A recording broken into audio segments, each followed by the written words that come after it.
This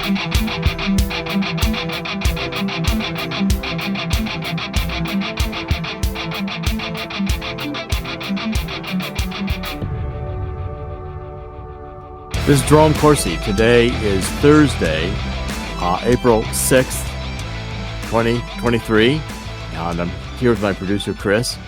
We're going to cover some stories today about, I think, are pretty fascinating. The first one here has to do with the Federal Reserve, and I'm actually kind of shocked by this story. The Biden administration is now ordering the Federal Reserve to worry about climate change. Okay, good. I mean, so, we've got bank failures. We've got inflation going through the roof. We have people losing jobs, thousands being laid off now by all the big tech companies, McDonald's joining in on big layoffs. And what the Biden administration is worried about is climate change. Now, this story, the first story I want to cover, I really kind of took me by surprise. The Federal Reserve on Tuesday has ordered a pilot climate scenario test. So what banks are now going to be required to do is to analyze their portfolios, which means basically their loans, in terms of the climate risk. Okay, so they're saying that climate risk management practices have to be taken into account when building the information about whether loans, commercial loans, residential loans, etc., are desirable. It's not whether the loan is going to be profitable. It's whether the house has the right insulation, whether the building is using the right codes with regards to heat and cooling. They can have all kinds of standards. How about if you've got a natural gas stove in your house? Maybe that means you don't get quite as good a loan, or maybe you don't get one at all. So banks have to consider the impact on corporate loans and commercial real estate portfolios based on a scenario of reaching net zero greenhouse gas emissions by 2050. These scenarios are not forecasts or policy prescriptions, but can be used to build understanding of climate-related risks. So what they're trying to say is that if you don't take into consideration of climate risk, you're going to have all kinds of natural disasters and weather, and your portfolio is going to be risky, and also you're going to not be meeting the net zero emission standards that we're all going to be held to, which does suggest very strongly the government's going to monitor us internally in our houses and our buildings, commercial buildings, with regards to how much energy we're using. We probably all have to have a climate portfolio in our personal credit score. That's probably coming. So it seems to me that the business of banking should be banking, that the Federal Reserve ought to be worried about inflation, ought to be worried about the trillions of dollars of Treasury debt that has been on the portfolio, on the asset portfolio of the Federal Reserve because it's quantitative easing. We've been buying our own debt. Federal Reserve has trillions of dollars of zero coupon or near zero coupon, no interest paid, Treasury bonds, because the Fed, through the Obama years, kept the interest rates at zero. It let the rates go up under Trump's administration, but now, again, we have interest rates going up to close to 5%. Which is going to affect real estate and all kinds of other aspects of our economy. Gold is still trading over $2,000 an ounce. Gold is, I think, going to really explode in its value. But the Federal Reserve is going to be worried about climate change. Now, Chris, if you'll put up my book on climate change, what I demonstrate in this book is that, first of all, the agenda of the climate change movement began to develop in the 1950s, right after World War II. It began to develop as a movement. There's my book. We have a new page on the website of my books, and this one's one I think it's close to 400 pages long. It's one of my better books, I think. It demonstrates the climate movement came out of the Malthusians. There was a group of writers in after World War II, ended up in the 60s with Paul Ehrlich, who did the population bomb. Harrison Brown was an earlier one. Most people don't know him today, but he worked on the Manhattan Project. He was a nuclear scientist, and he used to write books about too many people. Too many people were using all the Earth's natural resources, so therefore we have to have population control. Well, that movement got co-opted by John Ehrlich, who was Obama's science czar. In the 60s, Ehrlich teamed up with Paul Holder teamed up with Ehrlich, the science czar, and the guy who wrote The Population Bomb teamed up, and they decided that they were going to say that the biggest threat, the existential threat, was if we keep using hydrocarbon fuels, which emit carbon dioxide, we're going to have increased global warming. The Earth's going to be too warm. We're all going to die. Because, see, the whole point of the Malthusian movement, Paul Ehrlich, too many people, was that if we don't have birth control, if we don't let the government tell us how many children we can have, if we don't have open abortion at will, we're going to all die because we're going to use up the resources of the Earth. There's not enough resources to go around with all these people. People are the problem. And then when John Ehrlich got into the deal with John Holdren got into the deal with Ehrlich, they added to it the climate issue because they realized that just saying there were too many people wasn't enough. And if they could demonize carbon dioxide, which we exhale carbon dioxide. That's what they're talking about. Plants absorb carbon dioxide. It's why the Earth is so green these days.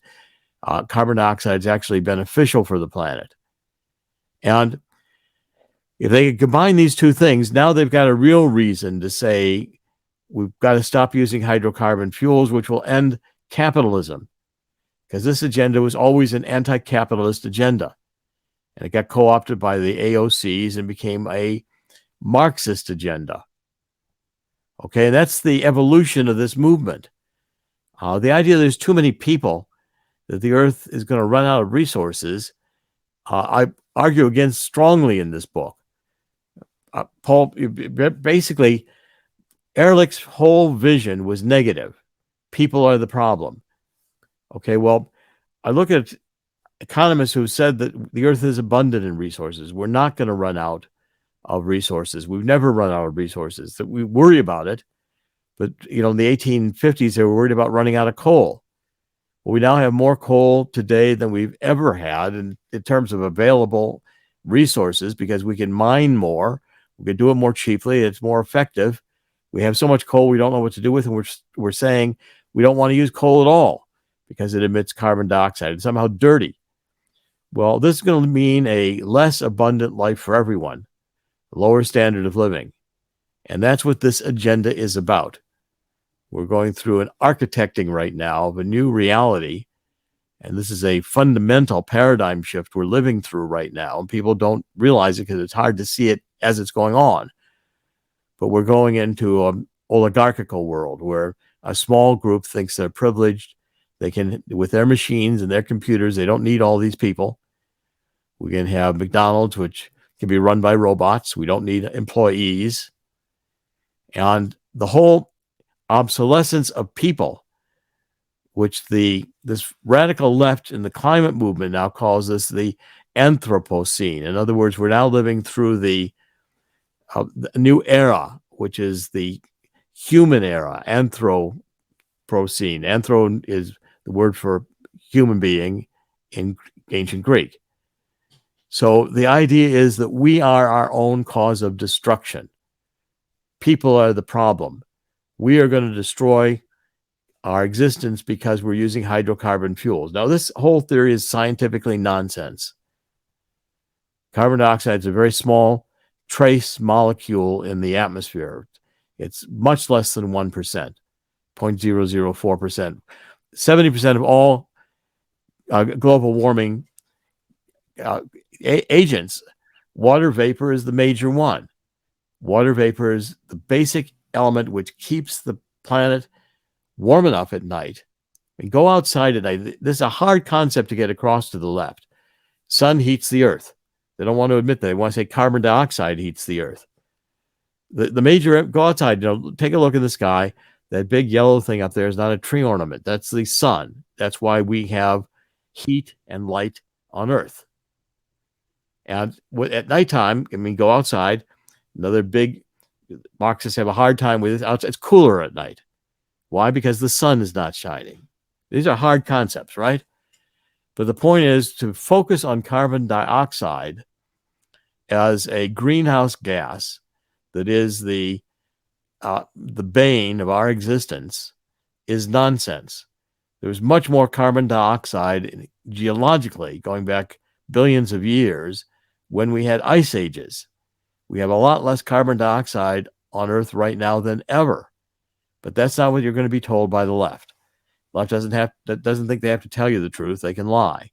Now, if we get back to Janet Yellen, the second article I posted today here, again, I thought for a while, maybe the Federal Reserve doing this pilot test is, well, that's just the Federal Reserve today. Maybe it doesn't. Then I started looking about Janet Yellen, and I realized that Janet Yellen's been on this theme as Treasury Secretary. Here she is warning that climate change is going to cascade through the financial system. Remember, Janet Yellen's not a climate scientist. She doesn't have a degree in environmental sciences. She is the Treasury Secretary. Now, she had the first meeting of this climate-related Financial at Risk Advisory Committee, which is what I've been talking about in the first part of the podcast today. The Federal Reserve is going to worry in terms of its loans about climate change. And she's saying a delayed and disorderly transition to a net zero economy can lead shocks to the financial system as well. What? This should be a comedy show. She says, as climate change intensifies, natural disasters and warming temperatures can lead to declines in asset values that could cascade through the financial system. She said during this meeting, of this climate meeting, financial system climate meeting, a delayed and disorderly transition to a net zero economy can cause shocks to the financial system as well. And the climate-related disasters have caused economic losses through infrastructure damage, disruptions in critical services, and property loss values, according to a federal government report last year, which said we had nearly $8 $1 billion disasters every year over the past 4 decades. Past 5 years, it's jumped to nearly 18 events. Well, when a hurricane occurs or a tornado, it's going to cause more damage because the areas are more developed than they were 20 years ago. It's not that we have more tornadoes or more hurricanes. If they really would look at the statistics, we don't. We actually don't have global warming occurring on Earth, not in any measurable or important way. They're saying 1 or 2 degrees is going to mean that we got to get back to net zero emissions, which means you can't have you got to take as much carbon dioxide out of the atmosphere as you're putting into it. That's net zero emissions. If we're focused on carbon dioxide, it's focusing on the wrong thing. Carbon dioxide is insignificant in terms of climate science. The big impacts, as I show in this book, in climate science are the oceans, clouds, the amount of water vapor in the atmosphere. When we have actual changes and shifts of paradigm, when the dinosaurs all died 65 million years ago, it was a catastrophe. We had a giant asteroid hit the Earth that sent tsunamis all the way up to North Dakota. We had, of course, North Dakota didn't exist 75 million years ago, but I'm saying in that much of Earth.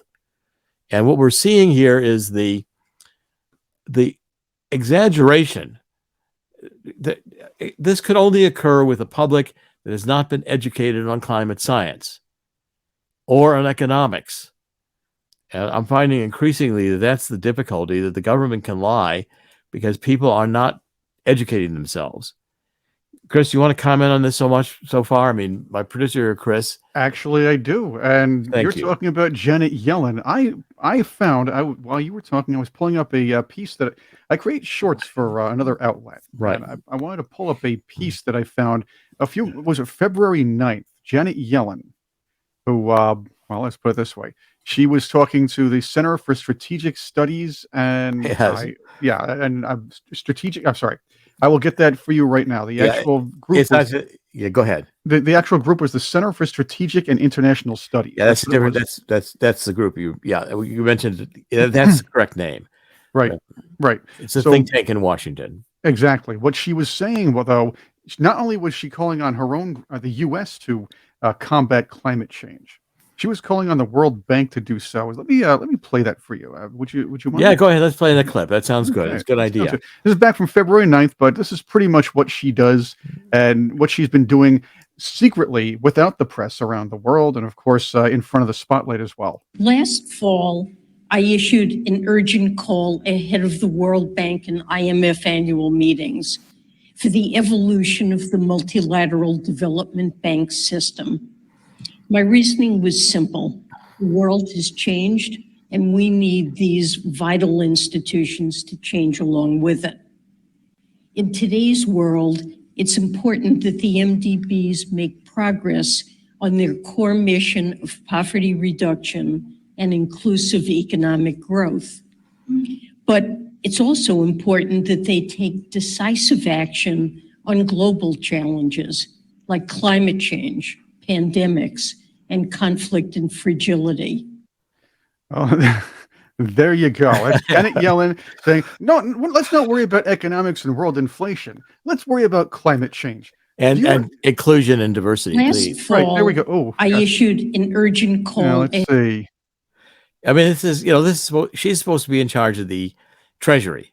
Right. Now, how about the trillions of dollars of Treasury debt the banks are holding because the Federal Reserve told banks that these were safe, and they have such low interest rates to them, these Treasury bonds, that they have to be held as assets at deep discount, which means that the banks are pretty universally that hold these bonds, which is about every bank, unless they're giant banks and can hedge the risk, they're going to have to mark their bonds to market, which means what's this bond really worth today? And a bond that should be worth, they projected to be worth over $1 is now worth about 75 cents.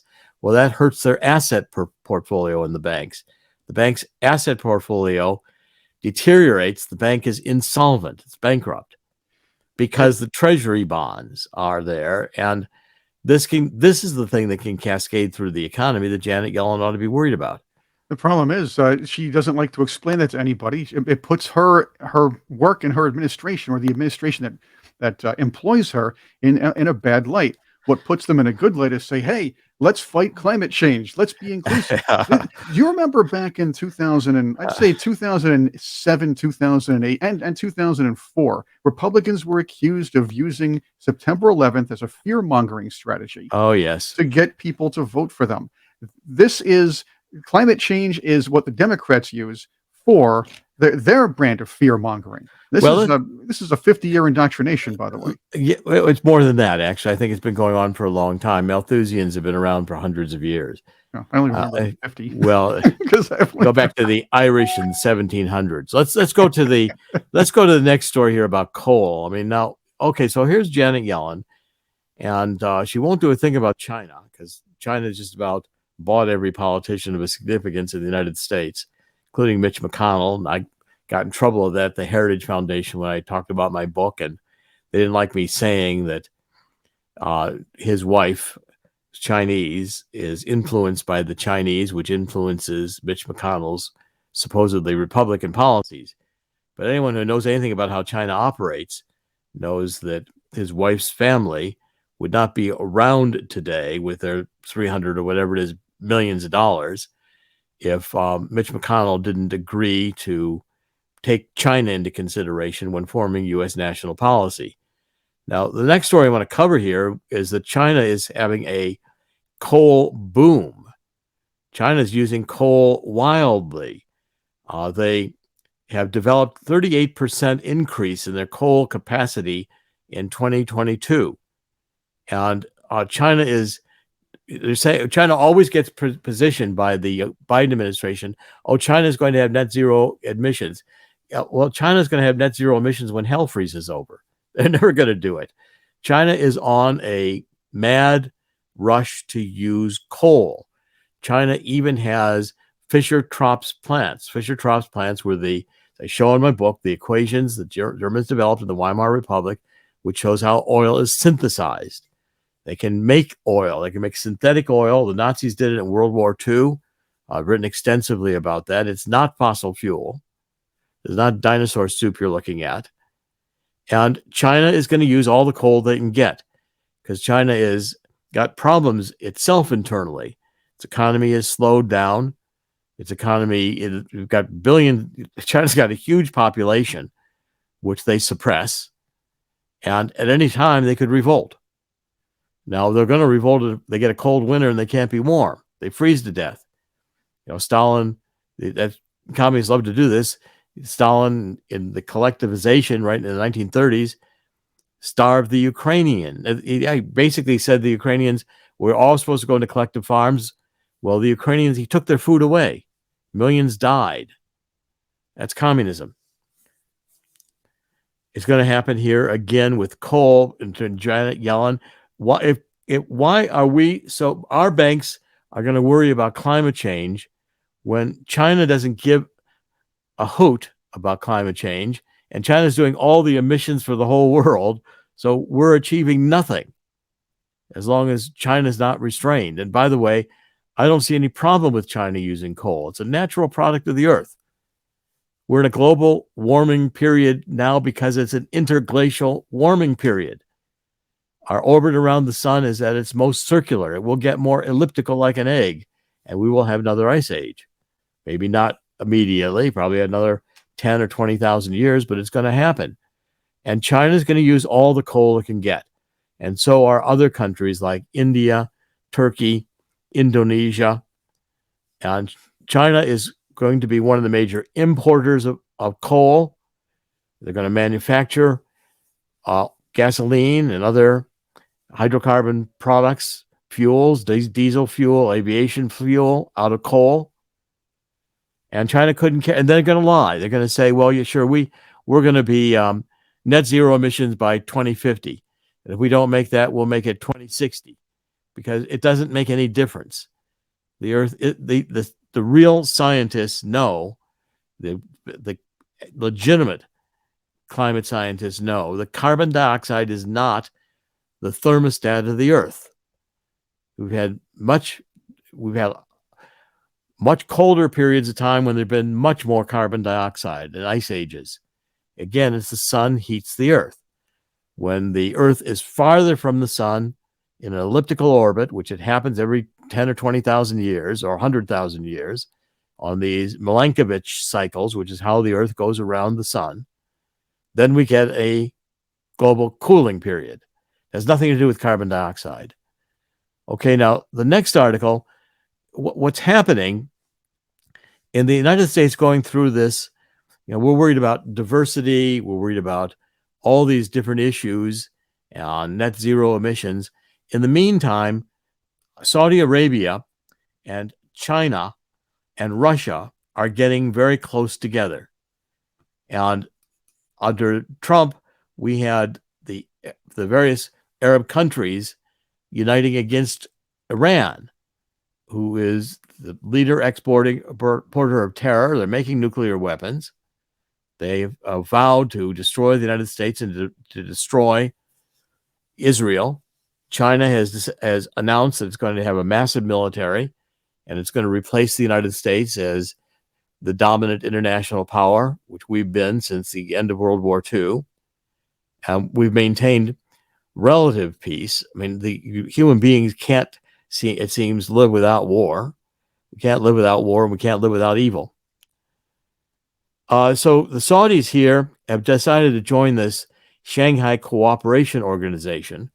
Shanghai Cooperation Organization, which is China, and Russia's very closely allied with it, has a sphere of influence, a trading influence, which is extending now into the Arab world. And this SCO, the Shanghai Cooperation Organization, is the world's largest regional political, economic, and defense organization in terms of geography and population. It covers 60% of the Eurasian continent, which is by far the largest single landmass on Earth, 40% of the world's population, and more than 20% of the world's gross domestic product, GDP. Formed in 2001 on the foundation of the Shanghai Five, set up in 1996 by Russia, China, and 3 former USSR states, Kazakhstan, Kyrgyzstan, and Tajikistan. All these Stan countries, Stan means basically land of or the people of. So Kazakhstans are the land of or the people of the Kazakhs. There are many of these different little countries, which are fairly tribal based, all through Eurasia, through the part of the former Soviet Union that is near Iran, Iraq, Turkey, etc. in the globe. Most people know nothing about the SCO or the. Chris, is astounding to me, but generally people know nothing about this, right? That's true. Not a lot of people know what's going on as far as this is concerned, too. But people just don't pay attention all the time. And even very smart people who were kind of hoping, hey, about 4 or 5 years ago when Trump was president, people were looking at the headlines and saying, wow, looks like U.S., Israel, and the Arab nations are getting along a little bit better. This is great. What they're not noticing is what's going on right now. We can always say the opposite of the Trump's Abraham Accords is the Biden discords, if you will, in the Middle East. Yeah, well, look at this next article. I mean, we've now got Saudi Arabia, at China's urging, getting closer to Iran.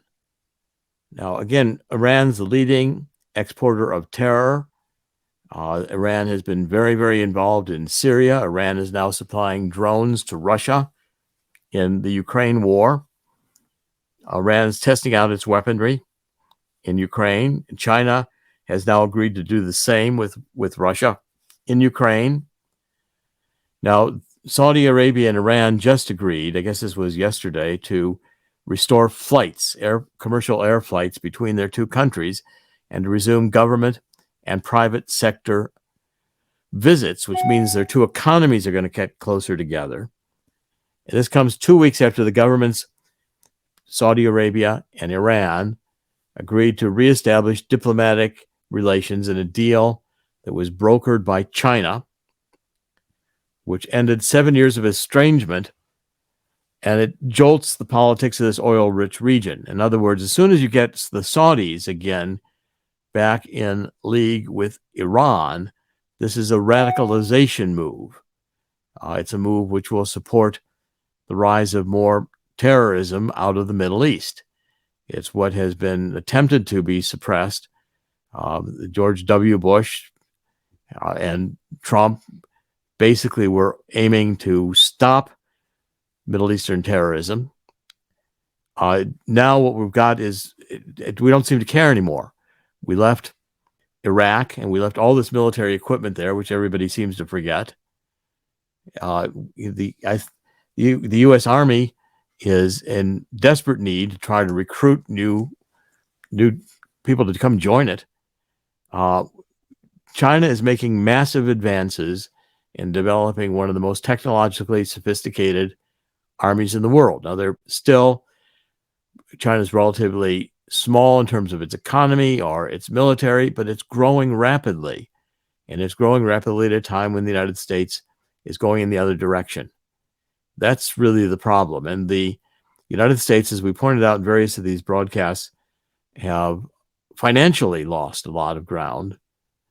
We're also losing ground geopolitically. So the dollar's under pressure. We're finding China is making agreements all around the world economically. China is grabbing all the coal it can get, doesn't worry about net zero emissions. China couldn't care less about destroying capitalism. They're already communists. They already have totalitarian control. which is essentially what communism is about. It comes in preaching that they're going to have justice for all, and it ends up killing millions of people. I recommend people get the Little Black Book of Communism, which was a big book in the 1990s in Europe, which detailed the millions, hundreds of millions that have been killed under communism worldwide in this failed endeavor to find utopia on Earth. I think it's basically satanic. And I've thought that from the beginning. This is a dark move. Chris, if you show my second book, if you would, these are a trilogy I'm writing. And I'm doing a lot more writing today and trying to really get the word out on these. If you show the second book, first book was climate change, truth about climate change, global warming, etc. The second book, which is on the homepage, if you take a look, we've got a new tab up at the top which says books. And the new book is going to be the truth about neo-Marxism, cultural Maoism, and anarchy. And that book is written. It's going to be in print probably later this year. And it's exposing these woke insanities in an age of disinformation. So basically, we're going to look at the whole development of this critical theory, which is a form of Marxism that has taken over the universities, etc. And it's a book on political philosophy. I'm tracing the truth about science is in this book as well, because my first book on global warming showed how the climate science has been distorted by the left. It's not a fact-based or science-based proposition that carbon dioxide is going to kill us all. As I say, we exhale it. If they're talking about carbon monoxide, they might have a case. But hydrocarbon fuels being burned do not emit carbon monoxide. The second book is more on the political philosophy. How do we get this whole change in Marxism and Maoism in order to have a cultural war, which is architected to essentially create a new critical theory reality? And that's what we're exposing, controlling our institutions today. So these books are challenging and they have a little harder to read, a lot more science, a lot more political philosophy in them. But I think if you really want to understand what's going on, it's time to pay attention and to really get into it. Now, I want to end by mentioning again our sponsors, which keep this program going. Chris, if you'll show those, we have My Vital C. I've written a book on this. We'll be introducing it pretty soon with Chris Burries, who's the founder of My Vital C, co-founder. And this is a remarkable molecule which has to do with longevity. There you can see it. And you can try it out, test it out through the website. You can order some. It has a great success for me. I've been taking it for 4 or 5 years in terms of longevity. It helps with sleeping. It helps with anti-inflammatory. It's an anti-inflammatory, and it's also an antioxidant. And I think you'll find it to be very useful. Our other sponsor, which is Swiss America, Chris will show the Walking Liberty $50 offer, which is offering to those who want to contact them, fill out this form on the website. And the Walking Liberty $50 is a coin that was minted, beautiful coin. It's no longer minted. It's very, very high content silver. And Swiss America is selling them at about the price of the silver in them. You can buy a number of them, I think up to 250, as a one-time introductory offer. I like Swiss America because they're consultative selling. I think you should try to get professional advice. And in the comments, a number of people said, people are not even able to know whether an advisor is good or not because they're losing their ability to evaluate. They don't have the information on finance. Well, again, there are experts and there are people who pose as experts. Swiss America I worked with since 2004. There's Dean Heskin who heads it. I've written a book with Dean. They'll be coming out very soon. We'll have them on the website. This is a legitimate company that will give you advice and educate you. They're not going to attempt to sell you something that you don't need. They're going to try to make sure you understand what you're buying. I think precious metals, especially in an era of fiat currency, when I foresee we're going to have an economic crash, are important to own. And whether you have a lot of money or don't, having some precious metals in your portfolio, owning some, is a good idea. They preserve value. If you take a look at the dollar, it's lost about 99% of its purchasing power since 1971, when Richard Nixon took us off the gold standard. Precious metals have increased in value and will continue to. They could double in the economic crisis I think we're going into. So we've run a couple of minutes over today, but I think we've covered some important ground. Thank you for joining us. We'll be back every weekday. We'll be back again tomorrow and Friday. I always end by saying, in the end, God always wins. God will win here too. I foresee difficulties, what in the end means this time around. But I'm going to do my best now to return, to be active, and try to educate people as to the deeper nature of what we're seeing in our politics and our economics. Thank you for joining us. This is Jerome Corsi. Today is Thursday, April 6, 2023. We'll be back tomorrow. God bless.